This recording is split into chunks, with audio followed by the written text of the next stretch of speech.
Good morning students. Today we are going to start our lesson 21 in what way.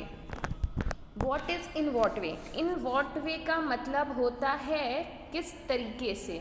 तो मतलब हम किसी काम को जिस तरीके से जिस ढंग से कर रहे हैं वही होता है in what way। चलिए चैप्टर पे आते हैं। In this chapter we will study about the words that show in which manner any action is done। इस चैप्टर में हम पढ़ेंगे कि किस तरीके से किसी काम को किया जाता है। ठीक है, तो कुछ तरीका होता है, जैसे अगर हम खाना खा रहे हैं तो हम खाना खाते समय हमारे यहाँ सिखाया जाता है बात नहीं करनी है, तो हम खाना खाते समय बात नहीं करते, तो मतलब हम अपने एक्शन को कैसे कर रहे हैं, अपने काम को शांतिपूर्ण ढंग से कर रहे हैं। तो इसी तरह से क्या होता है, बहुत सारे वर्ड्स होते हैं जो हमें बताते हैं कि हमने जो काम किया है वो किस तरीके से किया है। Some common words of action are, कुछ ऐसे वर्ड्स जो हमारे एक्शन को शो करते हैं, कौन कौन से हैं।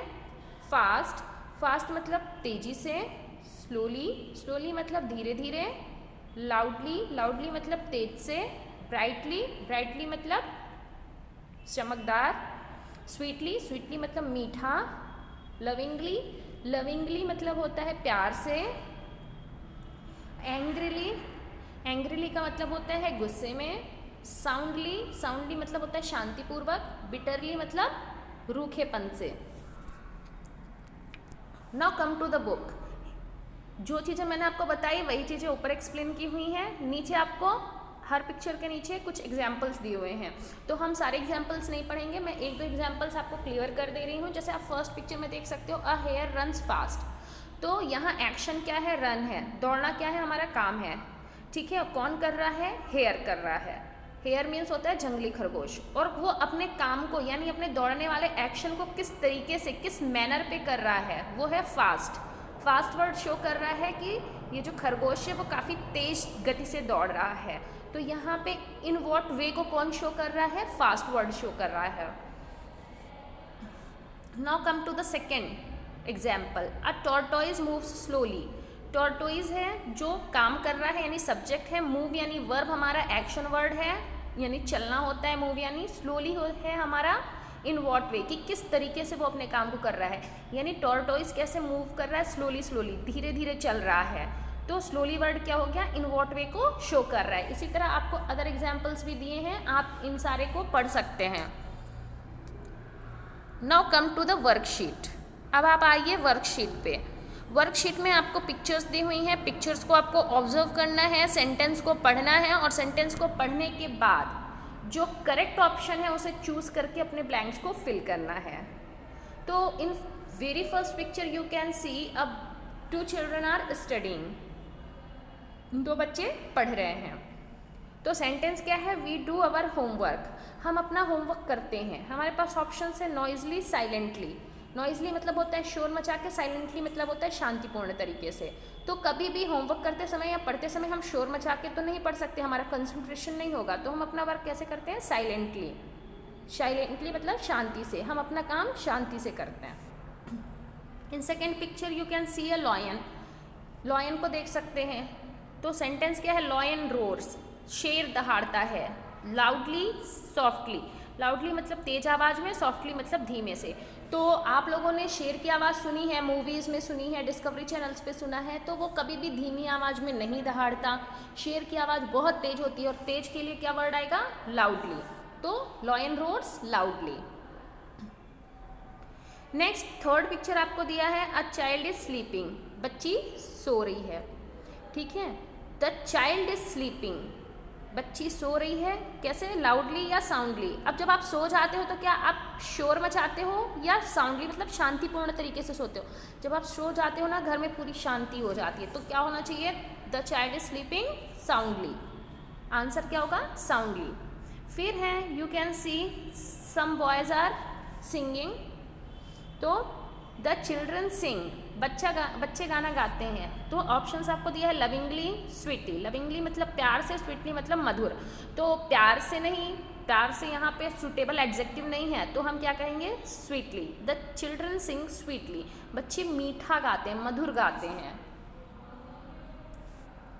Now you can see there is a carpenter who is working on the would.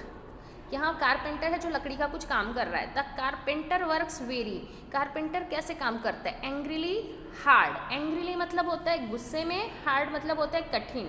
तो जो कारपेंटर होते हैं ना उनका काम बहुत ही टफ होता है, मतलब वो जो काम करते हैं उस पर करने में बहुत मेहनत लगती है। तो इसके लिए हमारा सही एडजेक्टिव होगा हार्ड। तो the carpenter works very hard, कि कारपेंटर बहुत कठिन परिश्रम करता है क्योंकि उनको फिजिकल वर्क ज़्यादा करना पड़ता है। फिर है the car runs very blank. अब आपको दिया है कार चलती है, रन्स मीन्स यहाँ से चलने से है। The car runs very, car कैसे चलती है? फास्ट स्लोली, तेजी से या धीमे। तो कार ऐसी चीज़ है जो स्लोली तो चलेगी नहीं, हमेशा फास्ट चलती है। तो कार रन्स वेरी फास्ट, बहुत तेजी से चलती है। Now come to the next picture. You can see the scene of night and there are stars that are twinkling. आप देख सकते हो रात का चित्र बना हुआ है और तारे चमक रहे हैं। स्टार्स शाइन, तारे चमकते हैं। कैसे चमकते हैं? ब्राइटली या डार्कली? ब्राइटली मतलब होता है चमक, अगर कोई चीज़ चमकेगी तो ऑब्वियसली वो ब्राइटली ही चमकेगी। डार्कली मतलब होता है अंधेरे से युक्त। तो स्टार्स हमको लाइट देने का काम करते हैं, इसलिए वो ब्राइटली ही शाइन करेंगे। तो द स्टार्स शाइन ब्राइटली। फिर है द एलिफेंट वॉक्स। एलिफेंट चलती है, कैसे चलती है? फास्ट या स्लोली? तेजी से चलती है या धीमे धीमे? तो एलिफेंट थोड़ा सा बड़ा जानवर है, उसका शरीर भी भारी होता है, तो वो यूजुअली स्लो वे पे चलता है, बहुत आराम से झूम झूम के। तो एलिफेंट वॉक्स स्लोली, एलिफेंट हमेशा धीमे गति में चलता है। Now come to the next chapter. Our next chapter is lesson 22 in on under over. हमारा जो नेक्स्ट चैप्टर है वो 22 है और इसमें हमको इन ऑन ओवर अंडर ये सारे वर्ड्स पढ़ने हैं। मैंने आपको लेसन 15 में और 16 में लिटरेचर बुक में ये चीज़ एक्सप्लेन की थी कि ये सारे वर्ड्स जो हैं ये सभी प्रीपोजिशन वर्ड्स हैं। You can come to the book में आइए। यहाँ आपको कुछ एग्जाम्पल्स दिए हैं। I am not going to explain the example, I am just coming to the last line. The words in on over under to from with behind are prepositions. ये जो words मैंने जैसा भी बताया, जो जितने भी वर्ड्स दिए हैं इन on over under to from with behind, ये सारे वर्ड्स क्या कहे जाते हैं? प्रीपोजिशन कहे जाते हैं। अब इनको समझने के लिए हमको ये जानना ज़रूरी है प्रीपोजिशंस क्या होते हैं। So come to the next slide. Prepositions, prepositions क्या है? A preposition is a word or group of words that used before a noun, pronoun or noun phrase. Prepositions ऐसे शब्द आर ग्रुप ऑफ वर्ड्स या ऐसे शब्द खंड हैं जो कि किसी नाउन, नाउन यानी संज्ञा, प्रोनाउन, प्रोनाउन यानी सर्वनाम, आर नाउन फ्रेज या किसी संज्ञा संबंधी वाक्यांशों के पहले उपयोग में लाए जाते हैं। To show direction, time, place, location, special relationships होना चाहिए। यहाँ पे स्पेलिंग मिस्टेक हो गया है, स्पेशल रिलेशनशिप होगा ये। Are to introduce an object या फिर किसी, तो प्रीपोजिशन का यूज़ किस लिए किया जाता है? डायरेक्शन, टाइम, प्लेस, लोकेशन या किसी खास संबंध को बताने के लिए या किसी ऑब्जेक्ट का इंट्रोडक्शन देने के लिए। ठीक है, तो प्रीपोजिशन जो है वो ऐसे शब्द या शब्द समूह हैं जो किसी संज्ञा, सर्वनाम या संज्ञा संबंधी वाक्यांश के आगे जुड़कर उनसे संबंधित दिशा, समय, जगह, उनकी जो वर्तमान स्थिति है, उनके बीच के स्पेशल रिलेशन को या उनके बीच किसी ऑब्जेक्ट को यानी किसी वस्तु को इंगित करने के लिए प्रयोग में लाए जाते हैं। Now come to the next page. अब हम सीधे वर्कशीट पे आते हैं। हमें यहाँ पे ना जो प्रीपोजिशंस हमने आगे पढ़ा है उन्हीं को फिल करके कंप्लीट करना है सेंटेंस को। पहले हमें ड्राइंग देखनी है। हम ड्राइंग पे देख सकते हैं एक सड़क है। There is a road, on the road there is a car, a boy is inside the car and a boy is cycling behind him. So what is our sentence? Here is a road, यहाँ एक सड़क है।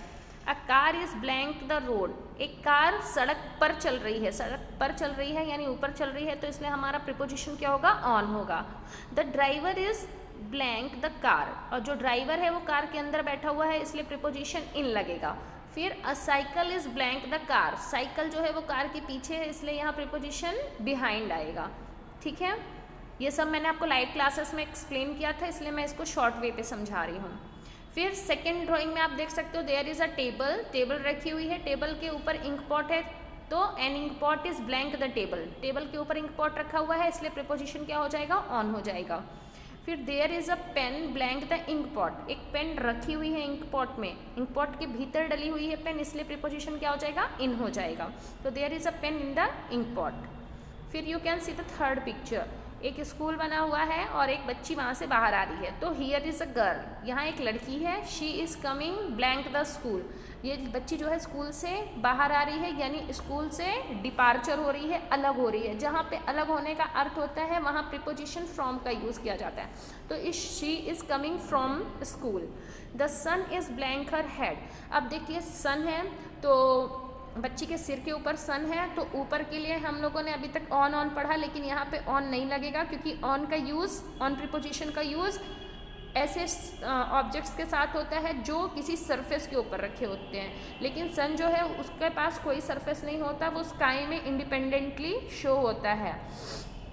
तो यहाँ पे क्या होगा, over होगा, the sun is over her head, उस बच्ची के सिर के ऊपर सन है। Now you come to the fourth picture. Fourth picture में एक बॉय बैठा हुआ है, उसके हाथ में नाइफ है और एप्पल है, और वो उस एप्पल को नाइफ से कट कर रहा है। तो Ajay has an Apple, Ajay के पास एक एप्पल है, ब्लैंक हिज हैंड, उसके हाथ में है वो एप्पल, उसने अपने हाथ में होल्ड कर रखा है, इसलिए इन होगा। Ajay has an apple in his hand, Ajay के हाथ में एक एप्पल है। He has a knife to, blank his hand, उसके पास एक चाकू भी है, कहाँ, उसके हाथ में ही उसने पकड़ रखा है, हाथ में पकड़ रखा है, इसलिए इन हिज हैंड। फिर he is cutting the apple blank the knife, वो एप्पल को नाइफ की सहायता से काट रहा है, जहाँ पे सहायता ली जाती है या साथ का अर्थ देते हैं वहाँ पे विथ प्रीपोजिशन का यूज होता है, तो क्या हो जाएगा, he is cutting the apple with the knife. Now come to the fifth picture. Here you can see again school is made, school बना हुआ है, एक बच्चा स्कूल की तरफ जा रहा है, तो हियर इज अ बॉय, यहाँ एक लड़का है, he has a book blank his hand, उसने अपने हाथ में बुक पकड़ रखी है, अब हाथ में पकड़ रखी है, इसलिए क्या हो जाएगा, इन प्रीपोजिशन का यूज़। अब ही इज़ गोइंग ब्लैंक स्कूल, ये स्कूल की तरफ जा रहा है, अगर किसी चीज़ से किसी चीज़ का रिलेशन बताना होता है तो टू, तो he is going to school, वो स्कूल की ओर जा रहा है, ठीक है, तो टू प्रीपोजिशन का यूज़ होगा। Now come to the next picture, you can see dairy is written, यहाँ डेयरी लिखा हुआ है, मीन्स ये कहाँ का पिक्चर है, डेयरी का है। डेयरी में एक आदमी बैठा हुआ है, सामने दो बॉटल्स हैं, दूसरे बच्चे ने क्या हुआ है, अपने हाथों में एक बॉटल होल्ड की हुई है। John is standing at a dairy, John जो है वो डेयरी में खड़ा है, ठीक है। He has a bottle blank his hand, उसके हाथ में एक बॉटल है। He is getting milk blank the dairy, उस डेयरी से मिल्क लेकर वो दूर जा रहा है, तो दूर जा रहा है इसलिए हम यहाँ पे कौन सा प्रीपोजिशन यूज़ करेंगे, फ्रॉम, डिपार्चर हो रहा है, क्योंकि जैसे उसने दूध ले लिया डेयरी से तो वो वहाँ खड़ा थोड़ी रहेगा, वो दूध लेके अपने घर चला जाएगा, मतलब वो दूध की बोतल क्या हो गई, डेयरी से दूर चली गई, तो जहाँ डिपार्चर का सेंस होता है वहाँ from preposition. Now come to the next picture, यहाँ एक लड़की खड़ी है दो लड़कों के साथ। Mary is a sweet girl, Mary एक प्यारी लड़की है। शी हैज़ टू ब्रदर्स, उसके दो भाई हैं। She is standing blank them, वो अपने भाइयों के साथ खड़ी है, तो साथ का सेंस के लिए कौन सा प्रीपोजिशन लगता है, विथ, तो she is standing with them, वो अपने भाइयों के बीच में खड़ी है। फिर आप देख सकते हो देयर आर टू पैरट्स, दो पैरट्स हैं और वो एक पिंजरे में हैं, तो ये बच्चे आपस में बात कर रहे हैं। हियर इज़ अ केज, यहाँ एक पिंजरा है। It has two parrots blank it, दो, इसके अंदर दो तोते हैं, अंदर हैं यानी तो क्या प्रीपोजिशन लग गया, इन लग गया, तो it has two parrots in it, दो पैरट्स हैं इस पिंजरे के अंदर। We are looking blank the parrots, हम इन पैरट्स की तरफ देख रहे हैं, की तरफ देख रहे हैं मतलब अगर डायरेक्शन शो करना है तो at preposition, we are looking at the parrots, हम लोग पैरट्स की तरफ देख रहे हैं। ठीक है। लुक ऐसा वर्ब है कि जिसके साथ अधिकतर एड प्रीपोजिशन का ही यूज होता है। तो कुछ प्रीपोजिशन ऐसे होते हैं जो वर्ब के साथ फिक्स होते हैं, जैसे गो के साथ टू का, गो आप गोइंग लिख रहे हो, वेंट लिख रहे हो, गॉन लिख रहे हो तो भी टू प्रीपोजिशन का यूज होगा। लुक का आप कोई भी फॉर्म लिख रहे हो तो लुक के साथ हमेशा एड प्रीपोजिशन का यूज होता है। So you have to fill these 2 lessons in your book and try to understand this chapter well. Okay, meet you in the next video. Thank you.